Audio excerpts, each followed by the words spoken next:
Nagbabalik ang PTV Balita Ngayon. Ipinauubaya ng Education Department sa opisyal ng mga paaralan ang pagpapasa kung kailangang suspendihin ang face-to-face classes dahil sa init ng panahon.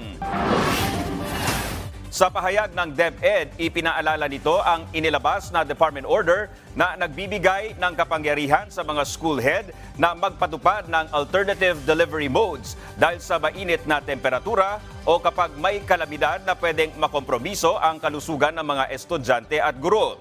Ayon sa kagawaran, maganda ang localized assessment dahil mas alam ng mga namumuno sa paaralan ang sitwasyon sa kanilang lugar. Sa datos ng DepEd, umabot na sa mahigit 4,700 paaralan ang nagsuspinde ng in-person classes at lumipat na sa modular at online classes.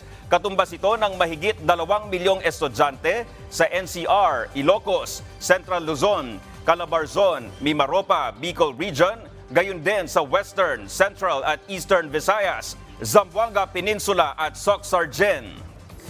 Target ng Armed Forces of the Philippines na malansag ang natitira pang guerrilla fronts ng New People's Army hanggang sa katapusan ng taon.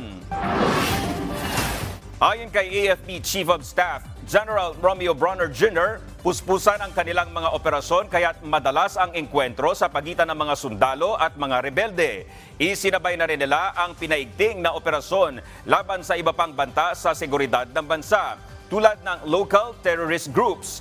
Sa ngayon, 11 na lang ang guerrilla fronts ng NPA pero mayroon pang vertical units, regional party committees at sub-regional committees. Dagdag pa ni Bronner, kapag nalansag na nila ang NPA, tututukan na ng AFP ang external defense ng bansa at ipauubaya na sa PNP ang pagpapanatili sa kapayapaan sa mga lugar na dating pinamumugaran ng mga rebelde.